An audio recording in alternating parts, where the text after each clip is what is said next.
welcome to News Hour. I am Daphne Macaulay. Coming up in this edition of the news, the Minister of Basic and Senior Secondary Education, Dr. David Senge, has said they give zero tolerance to exams malpractice.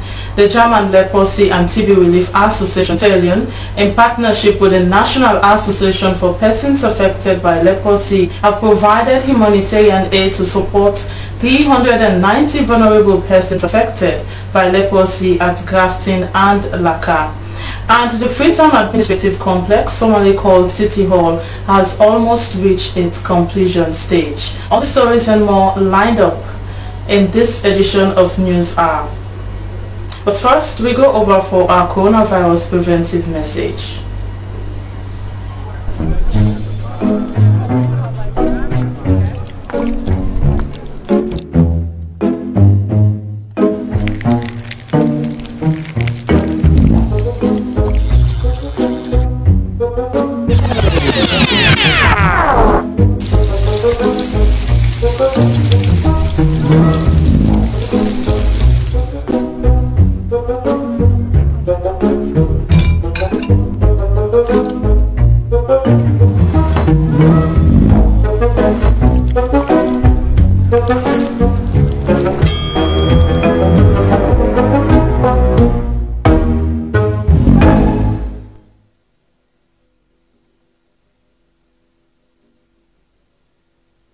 Make sure you adhere to the coronavirus preventive messages.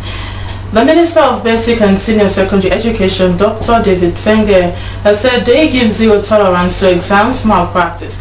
It could be recalled in June this year, a joint communique was signed by the Ministry of Education, ACC and WAEC aimed at forestalling exams malpractice. But issues of exam malpractice were reported few days ago and appears to have emerged nationwide in the western area, Bombali, Tonkolili, Kono and Bo. Joseph Ture witnessed a press briefing that were organized by the Ministry of Education and other sectors for an update on exams malpractice. So teachers are compromising. They are helping these students to succeed on a massive scale across the country. The use of mobile phones in the examination halls by both pupils and vigilators is unbelievable. In fact, students go with money in their pockets. 50,000 loans is now the average across the country. So they go, like they do in churches, they pass baskets and they put 50,000 loans. And that 50,000 loans is used to bribe the invigilators to allow them to use mobile phones in the examination halls so that answers can be coming in and all they can do is to transcribe. This revelation by the ACC boss during this press briefing was an eye-opener to the growing evidence of exams malpractice. Though efforts have been made by the Ministry of Education and its partners to mitigate such a negative practice, those determined to involve in exams malpractice seem to use various strategies to beat the system. Many have accused some school authorities, certain WAEC officers and candidates of exams of misconduct in public exams. But what does WAEC say about the recent exams malpractice on the ongoing WASC that was reported earlier this week? And those are the ones that we are investigating. There was one particular paper that was posted whilst we have an issue. Unfortunately, we are told that the person who posted it online has been handed over to ACC. And then we're waiting for their investigations. However, for that particular paper, I received it whilst we've already issued the paper to the service. So any report that comes, we'll investigate fully. If we realize that our paper have been, we'll take appropriate action. For the Minister of Basic and Senior Secondary Education, Dr. David Senge, exams malpractice is systematically organized. We as a ministry have zero tolerance for examination malpractice. We've made that clear. We have extended all our supports to our staff. We've brought in resources and financing to support government, WAEC, to support our ministry staff. We have brought in leadership. We have gone and done monitoring. I have been at exam centers. All of us have been at exam centers. Our people have gone as far as Koindu. However, many believe that the battle against exams malpractice can only be won when everybody joins the fight against such misconduct. The ministry has pledged to support the transportation of the examination materials to prevent leakage and work closer with law enforcement, schools and other agencies to cancel further possibilities of examination malpractice. Slbc Joseph Toure reporting.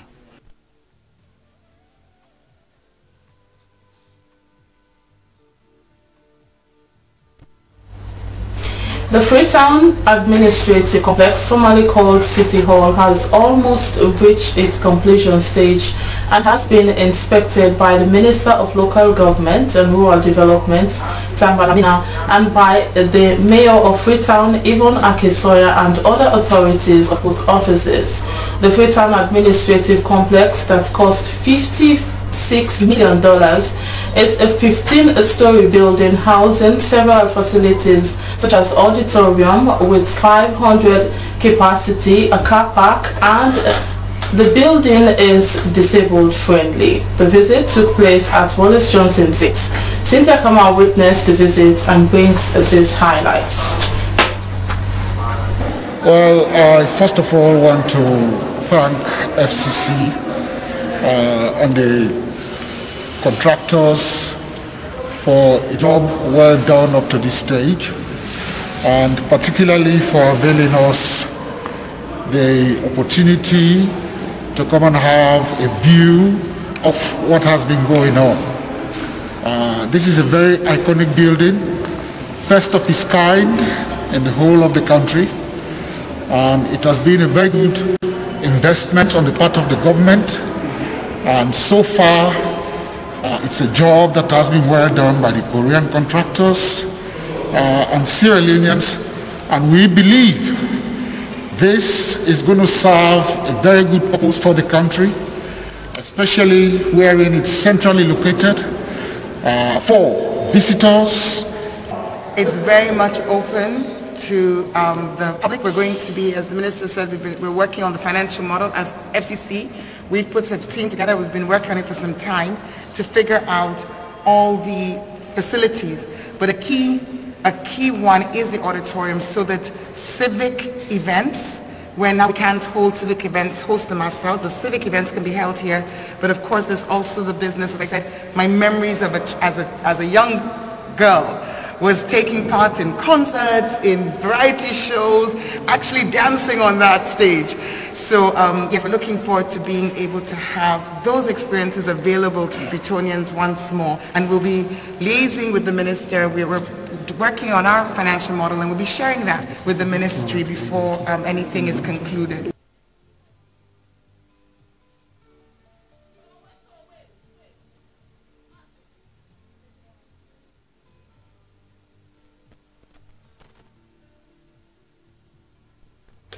The National Executive of the Kumba Network and outfit of Focus 1000, as part of its nationwide familiarization tour to the regions, has met with different stakeholders in Tonkolili district.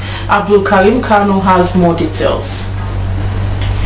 The National Executive of the Kumba Network and outfits of Focus 1000, as part of their nationwide tour to the regions, paid a familiarization visit to the Tonkolili district stakeholders. The team, which was led by the national chairman of the Kumba Network, Dr. Ramadan Jallo, met with various stakeholders including the Kolifan Rowala chiefdom authorities, district health management team and the Tonkolili Dikovac, before the team ended up at the Motel Sandra, where discussions were held with regards to the developments of the Kumba Network in Tonkolili district. At the residence of Paramount Chief Masakama Kanamanka III of Kolifan Rowala Chiefdom Speaker Pa Alimami Koroma, on behalf of the Paramount Chief, commended the Kumba Network for the familiarization visit and assured of working with the branch in Tonkolili district. At the Tonkolili district health management team, district medical officer Dr. Abdul Makfalama said he is impressed with the activities of the Tonkolili Kumba Network team and encouraged the national executive to provide more support to the Tonkolili team.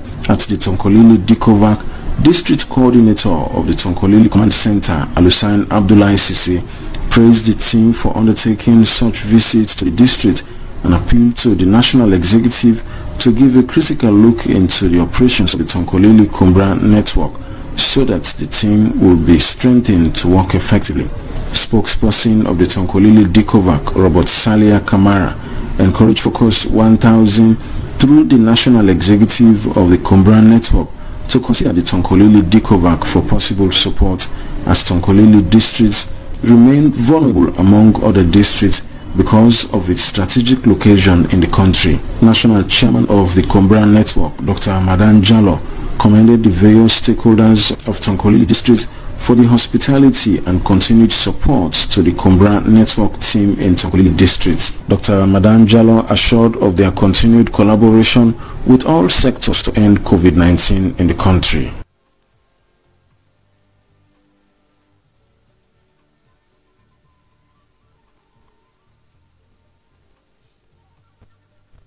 Well, for more on the press briefing by the Ministry of Basic and Senior Secondary Education and the ACC, I have in the studios Ibrahim Sharif, who is the Communication Specialist of the Ministry of Basic and Senior Secondary Education. Good afternoon and welcome to News Hour. Good afternoon, and I'm glad to be here. Now tell us what exactly prompted the press conference. Well, we saw the need for us to hold a press conference between the Minister of Basic and Senior Secondary Education and the Commissioner of the Anti-Corruption Commission because of the state of examination malpractices that we are witnessing during the conduct of the last examination. And we see that it is absolutely necessary for us to bring to the attention of the public that a government does not condone examination malpractices, and that government has done quite a lot of work to ensure that we eradicate examination malpractices from our country. Now, during the conduct of these exams, government had done its own part, but then government also relied on the citizens of this country to help government to wipe out examination malpractices from our country. But we still continue to see an effort on the part of some of those citizens to continue to perpetrate something that will not help our country to develop. And so there was need for the minister to invite the Commissioner of the Anti-Corruption Commission, who is the key investigator of all issues related to malpractices in these exams, to issue a statement to the public about what we think will happen to those who we catch as people perpetrating examination malpractices or participating in examination malpractices, and to make an appeal to the citizens of this country to, if you say this is where you were born and you love this country, then obviously you should engage in activities that will help this country to develop, and not to disappoint your country, disappoint your children by lulling them into examination malpractices. So that is why the press conference was held today. Now, what tool would you use to combat examination malpractice, especially when the questions are leaked out on social media? Well, that is a very challenging issue. We know that examination malpractices is very endemic in this country, and it has become an embarrassment to our country. It is now a shame. A lot of other countries know that in Sierra Leone, once it is time for public exams, especially the wax examination, that malpractices will happen. And so it continues to be a challenge. The only way we can combat this is by appealing to the conscience of Sierra Leoneans generally, that you as a parent providing your own living room or your own parlor or a room in your house for your child and his or her friends to gather and answer questions before the exams, that you have to change your ways. That teacher who collects money from students to take the examinations for them, that teacher should know that he or she is not helping the country, he or she is not helping the nation and the children. And so there is no other way to play this, because we have, what we call disruptive technology. Now, in as much as we are trying to do this manually, but because of the availability of social media, smartphones and other devices, sometimes some of these leakages are not even happening in Sierra Leone. They are happening outside of Sierra Leone. But because of the availability of these technologies, They are disrupting what we're supposed to do normally. So in other words, there should be a united force with all the countries that are taking the exam. Exactly. Well, yeah, all of the country, but at the same time, it should start with us. There has to be a resolve as a nation. Just like our President, His Excellency Julius Mario, formed a task force on examination malpractices last year, and that task force went to work by discussing some of the, you know, the details of what we should do as a nation to eradicate examination malpractices. And then the Ministry of Basic and Senior Secondary Education came in to take it from where the task force stopped, and then we brought together all of the national stakeholders, you know, all the people who matter in education sector in this country. We brought them together and we agreed on a communique. In that communique, there are joint actions, the activities that we are supposed to do together. And then there are specific roles and responsibility of each one of the national stakeholders. And then there are prescribed punishments and penalties for those who perpetrate. So tell us, what are some of these penalties? There are quite a lot of penalties. Like, for instance, if a candidate of this exam is caught with evidence in participating in examination malpractice with evidence after investigation, that candidate's result will be cancelled. That candidate will never benefit from the subsidy government pays to take these exams. That candidate's name will be publicly displayed for the whole country, or if possible the whole world to see, and that candidate will further be referred to the ACC for further investigation. And what will happen to the school? If it happens, if it was organized by a school, the principal of that school will be suspended right away, pending investigation within the confinement of the policies of in education policies and established laws. And if it continues to happen, then the board of that school will be dismissed and a new board will be constituted, right? If a WAEC staff is caught perpetrating, that WAEC staff will be dismissed instantly. If a teacher is caught perpetrating, the teacher will be dismissed. So these are the penalties. Dismissal is the only punishment. What about sentence? Dismissal is just the beginning of the punishment. You will be dismissed. You never participate in those things. And now, after investigation, if you are really found guilty, then you go to jail for 5 years, or you pay 50 million leones as a fine.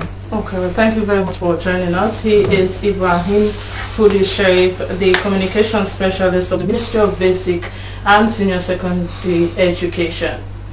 The German Leprosy and TB Relief Association, TELIN, in partnership with the National Association for Persons Affected by Leprosy, have provided humanitarian aid to support 390 vulnerable persons affected by leprosy at Grafton and Laka. According to beneficiaries, this gesture will help alleviate some of their problems. Thomas Neal has the details. The donation is in direct response to the organization's objective to see a world where no one suffers from leprosy, tuberculosis, or any other poverty-related diseases and the consequences they bring.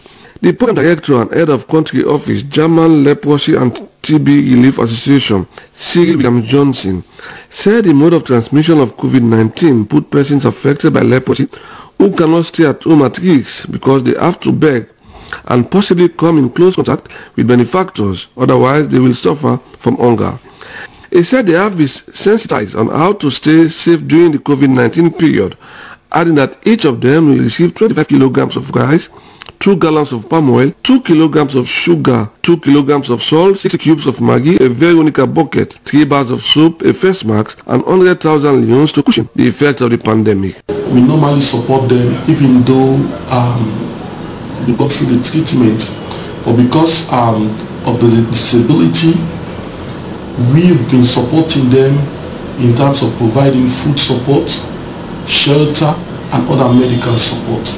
The program director and head of country office took the opportunity to inform them that over the years, leprosy has been integrated into the general health system because it's no longer considered a public health challenge in the country. He said before the year 2000, Sierra Leone had reached the elimination target for leprosy, which is less than 1 case per 10,000 of the population. The goal of the organization, he went on, is to eliminate leprosy in all the districts and to have an effective integrated program for disabled persons affected by leprosy to reduce stigma and build self-esteem. One of the beneficiaries, Lucinda Kebi, thanked German Leprosy and team for the gesture, adding that it could not have come at a better time, especially as affected persons are faced with many challenges with regards to foodstuff. She said basic items are very expensive now in the market and the majority of them cannot afford a square meal. The German Leprosy and TB Association also donated hand washing equipment to the Laka Hospital. Similar support was also done nationwide.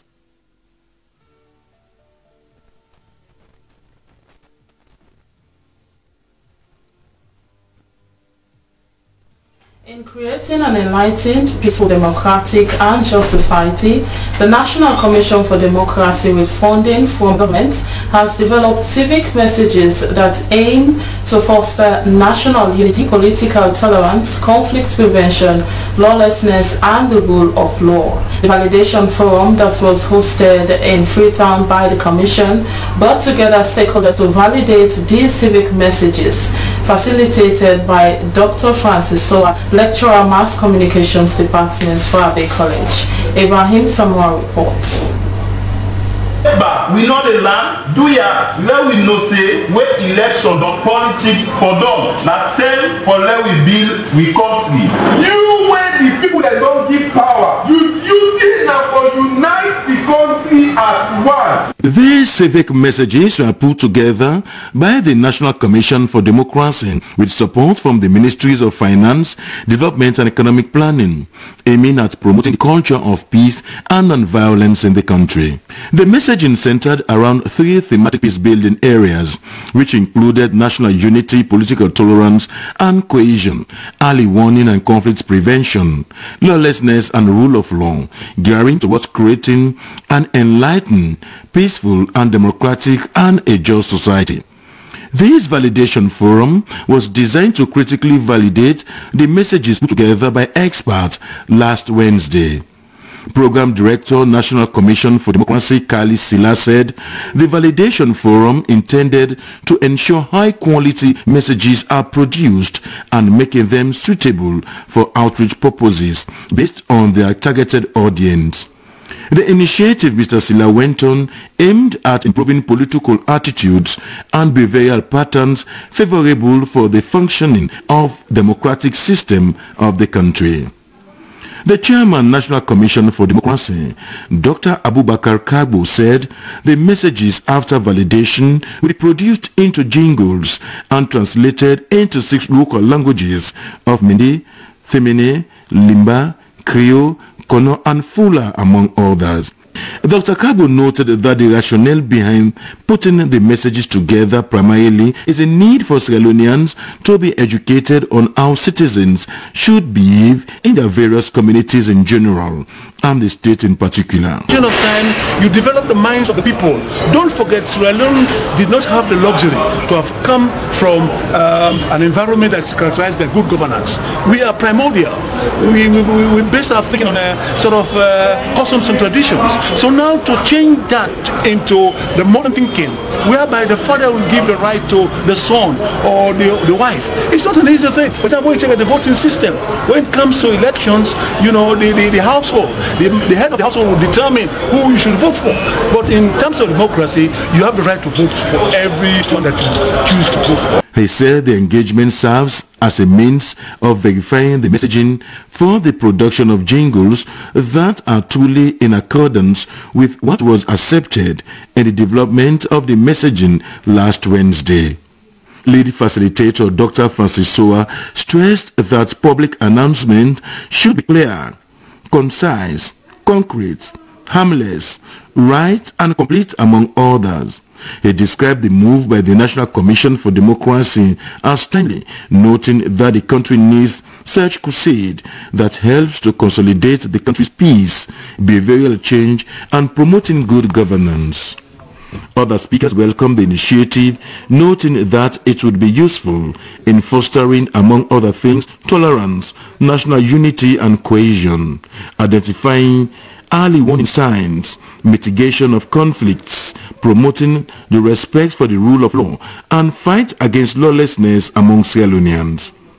The overall objective of this crusade would help to enhance peace and stability. Ibrahim Samra, Freetown.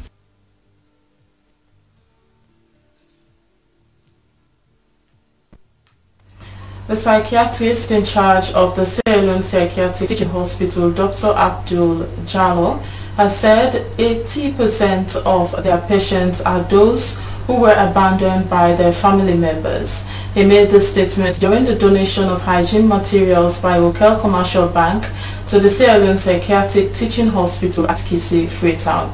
Joseph Tue witnessed the event and now reports. Mental health issue is one that has recently attracted the attention of many, including the private sector and development partners, despite the negative perception some have about it. Many factors, including drug abuse, experts say are major catalysts, especially among some young people, that result to mental illness.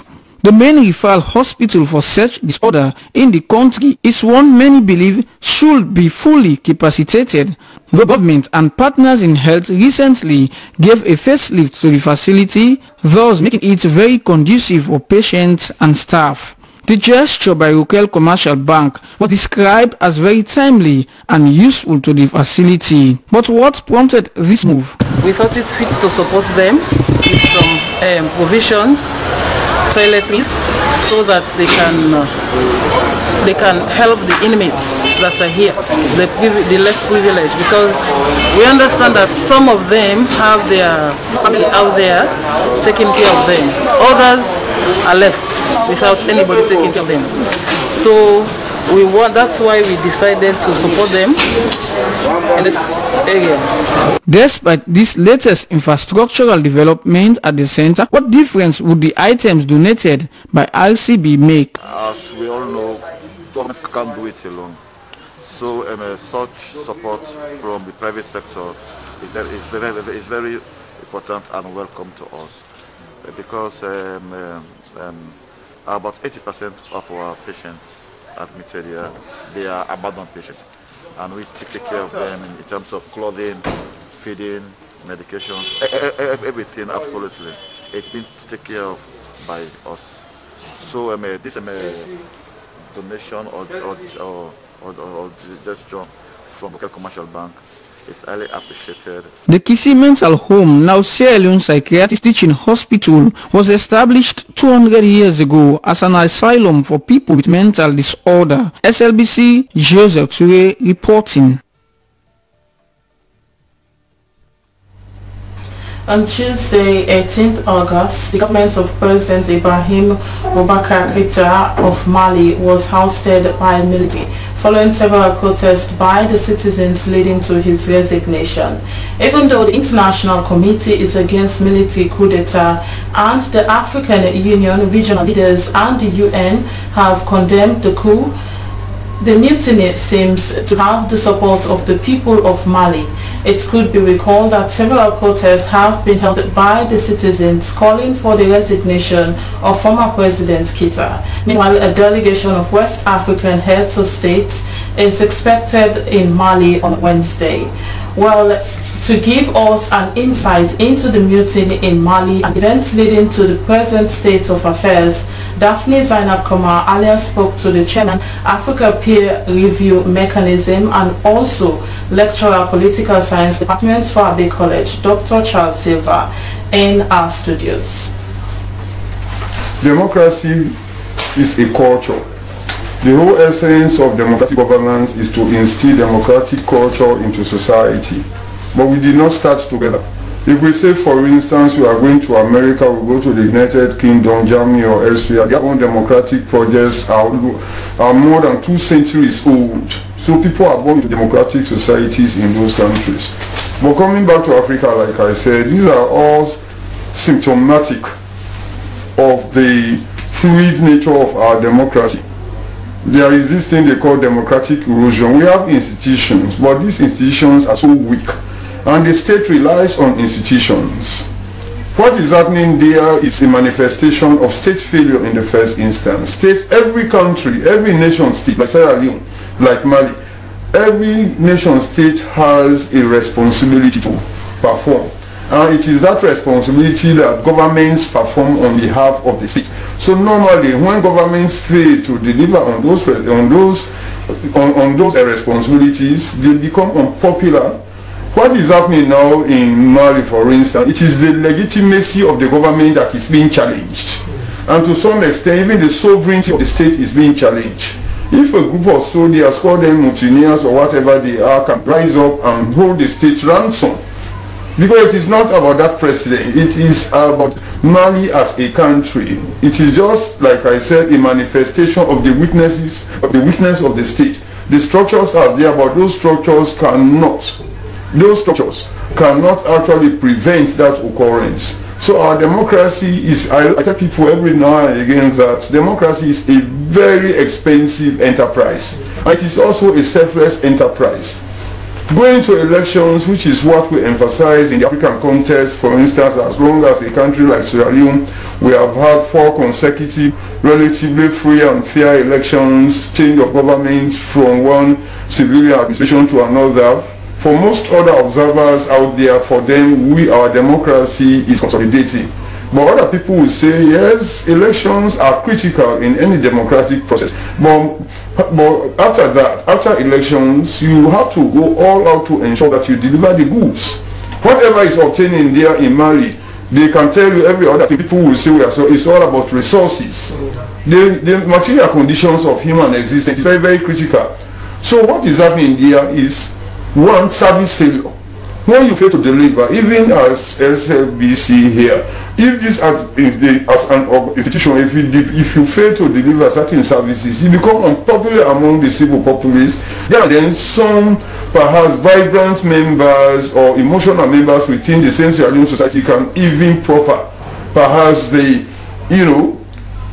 demolition of this building. This is what happened. So we have to be very, very careful here. This is sending us a signal. We also have to inject some economic strategies into our democratization process, because democracy by itself cannot actually deliver much. You have to combine other aspects in order for you to be able to strengthen your democratic institutions so that they can respond to emerging circumstances.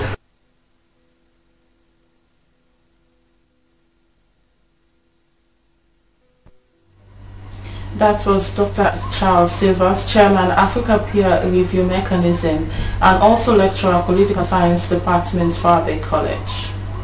Since the early 19th century, photography has been an ever-increasing medium of personal expression and acquisition for countless people around the world. A photograph has the ability to capture a place, an experience, idea, or a moment in time. For this reason, it's said that a picture is worth 1,000 words. With the advancements of technology in the 21st century ushering in immeasurable developments in the world, how has photography been playing in the mix? Maya Masuma reports. Photographers at Zoom Studio working on photographs taken days or weeks ago of customers. In just a few short decades, technological advances have had a major impact on our everyday lives. From how we listen to music to how we watch TV or talk on the phone, many developments have occurred that have made access to products faster and easier than ever before. Moving from black and white to colored pictures will have never been made possible without technology.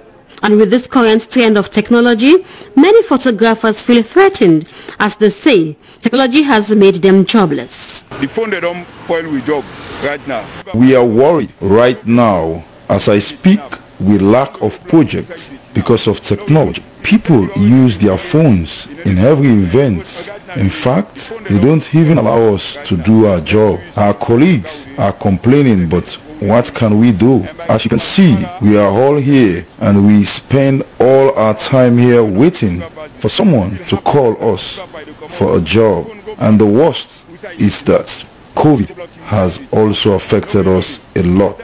And so luckily right now, past this sick and now we know we get them kind of job then they. But Stephen Momo, President Sierra Leone Photographers Union, thinks otherwise. I would have happy if some of my colleagues would have there, because that have been the complaint. Photo shoot is disturbing us. Photo shoot has become rampant. It's not imaginable. It's not an issue. You need to know what is going to do with your computer. The computer is what you can do yourself. So Because the background you're talking, there is no extraordinary about photo shooting. One of the great things about digital photography is that you are able to see your photos right after you take them. Many have argued that since the advent of technology, photography has improved and made the profession more lucrative and attractive. We move gradually with the trend. With the improvement of technology, you can't compare the old ways of taking photos and the way we do it now. The world have made significant improvement in terms of photography. Now, we take a photo, clean it, improve on its colors, and we can work on your photo to make it more smoother than it was. You scan with the see what's all land with you. Waiting to see your photos brings anticipation and fun surprise when you finally see them developed. Sometimes the beauty in photos is the rawness, when you can't see the result right away. You can't retake the photo to make it perfect. What you get is an authentic and real photo. There's much improvement. In all the days, or the older photographers were using black and white, and they are really professionals, because even as we are in my office, you saw the pictures, the old pictures, they still have good qualities. They still have good quality, because those pictures were being printed by themselves. They will go to that room, and the dark room was a secret place for them. They will transform that picture, that latent image, because that is what we call a latent image, until it is transformed because it's an image. They have to use the chemicals. At the end of the day, they produce those pictures. Just like the transition of photography from film to digital, the way we store photos has also changed. Before digital photography, photos were printed and stored in photo albums or boxes. Now, many people opt not to even print photos. They just have digital files on their smartphone or on their computers. Many people still like the features new technology offers, but enjoy having a physical copy of their photos. There are some done past 50 years, because I don't mind 40 years, over 40 years now. These pictures have been with me for the past 50 years. I got married 40 years back. I kept these pictures because I am someone that is more addicted to photos. I love histories, and whenever I look at them, they take me back in our time. We don't know about social media, so this is what we know. I kept them so that I will show them to my grand and great-grandchildren if the Almighty allows me. Them will not be born itself. Them pictures, I keep them for them. However, there is still a demand of physical copy of photos like passport pictures. Alhaji Soriture, a student of IPAM, needs a passport-size picture, and the university has requested they produce physical copy. With my phone, I don't need to hire any cameraman. I can use it and get myself a perfect selfie. And with this, anyone else can do it. Even if I'm hosting a party, I don't need to hire a cameraman, and even my guests can get themselves a selfie. For SLBC News, Mariam Asuma reporting.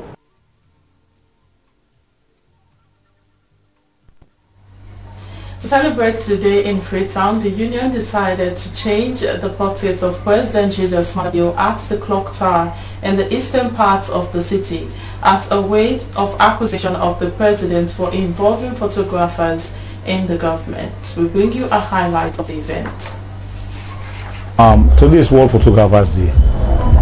The rationale behind this day is to inspire photographers to share their stories across the world, and also to celebrate those who invented the camera we are using today, and also to celebrate someone like the Australian photographer who single-handedly introduced the World Photographers Day in 2010. World Photographers Day is to communicate with photographs, and being the president being the first gentleman, and not only the first gentleman, there is something, a curve behind directions or the change of that photographs in the clock tower at Eastern Police as a thank you message to the president. But rather unfortunate, the rain could not give us or could not permit us because there was a heavy pour down of rain. Along the line, we have come 20 years existing as a trade union. That's the first time we are having 6 photographers being employed by this president.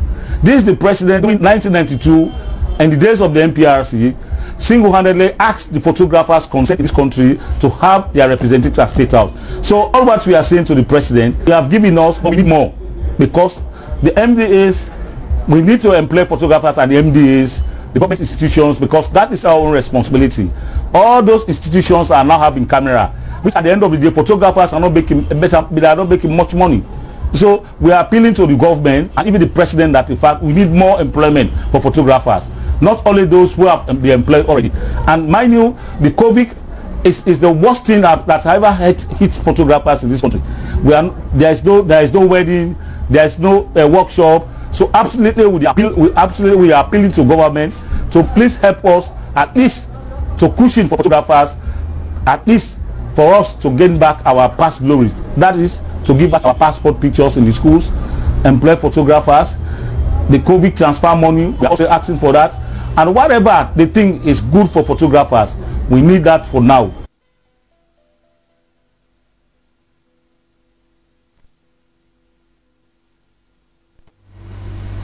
Well, that was the president of Photographers Union, Stephen Momo.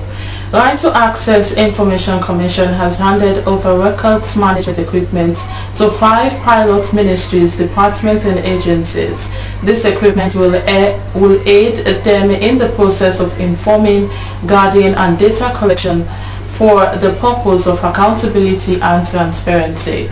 The beneficiaries received the items in the Commission's conference room in Freetown.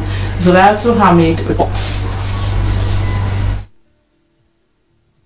Access to information is critical for enabling citizens to exercise their voice, to effectively monitor and hold government to account, and to enter into well-informed dialogue about decisions which affect their lives.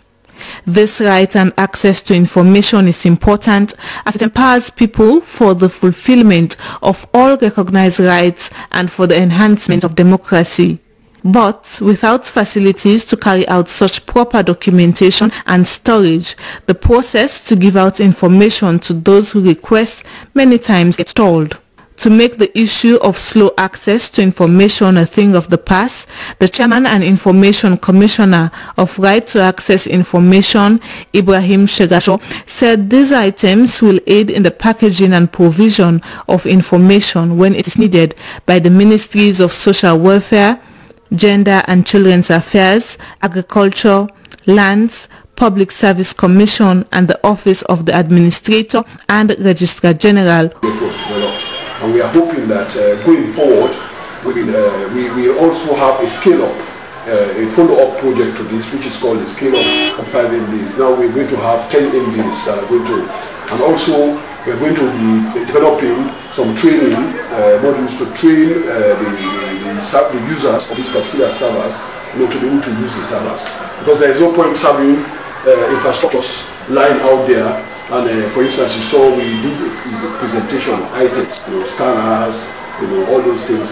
If people don't know how to use some of these things, it's going to be a problem. The monitoring and evaluation specialist from the Ministry of Finance, Slbc, said he was pleased that the project had come to an end as they started it in the last quarter of 2019. The Public Financial Management Improvement and Consolidation Project, he added, would further help the offices cater for the needs of anyone who needs information, as providing information is certainly part of nation building.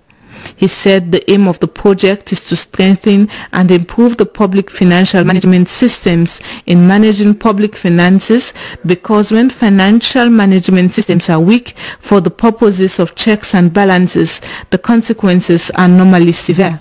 On behalf of the beneficiaries, a representative from the Public Service Commission thanked the facilitators of the project as the items came at a needed time. He added that service delivery through records management will be maintained and that paper-based form of data management is a thing of the past and that electronic data management is what the world is working towards. And now we go for news around the African continent.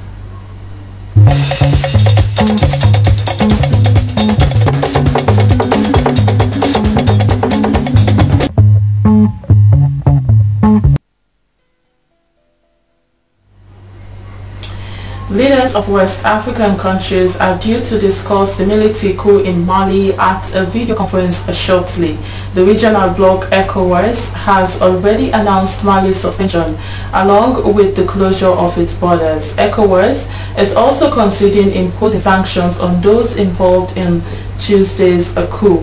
An army colonel, Assimi Goïta, has emerged as a new military leader. France says it will continue its military operations against jihadist forces in Mali despite the ousting of former President Ibrahim Boubacar Keïta.